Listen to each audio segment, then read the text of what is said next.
Meanwhile, a preliminary U.S. intelligence assessment determined that the United States strikes on Iran's nuclear facilities over the weekend only set its nuclear program back by a matter of months.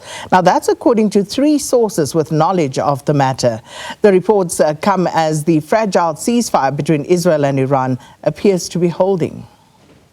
This organization was created in the aftermath of a devastating world war in which, for the first time ever and the only time ever, nuclear weapons were used.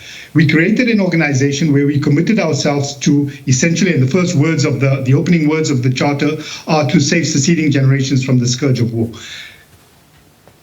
We've seen that, unfortunately, the United Nations has not been very effective in many cases. There have been occasions where the UN has been effective. Yeah. As your previous speaker had indicated, there are occasions, but specifically when it comes to humanitarian assistance, issues pertaining to refugee rights, the norms and standards that we have developed globally over the last 80 years on a series of issues, including human rights, etc., they've been developed within the framework of the United Nations. However, it is clear that the United Nations is ineffective, particularly when it comes to issues related to maintaining international peace and security.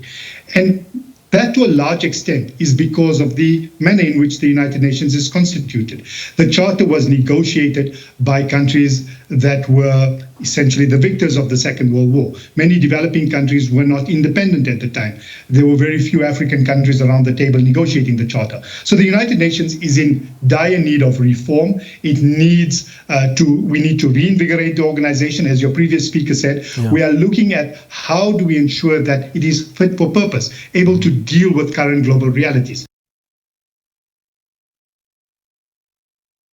The classified assessment is at odds with the statements of President Donald Trump and Defense Secretary Pete Hegseth, who both said that the strikes had, quote, obliterated Iran's nuclear ambitions. Trump has said the attacks were necessary to prevent Iran from developing a nuclear weapon. Iran denies it is seeking such a weapon and says its nuclear program is for peaceful purposes. One source said the initial assessment was not universally accepted and had generated significant disagreement. A U.S. official speaking on condition of anonymity said the U.S. did not know the extent of the damage yet. Still, the preliminary assessment indicated the strikes may not have been nearly as successful as the Trump administration has claimed. One of the sources said Iran's enriched uranium stocks had not been eliminated, and that the country's nuclear program may have been set back by only a month or 2.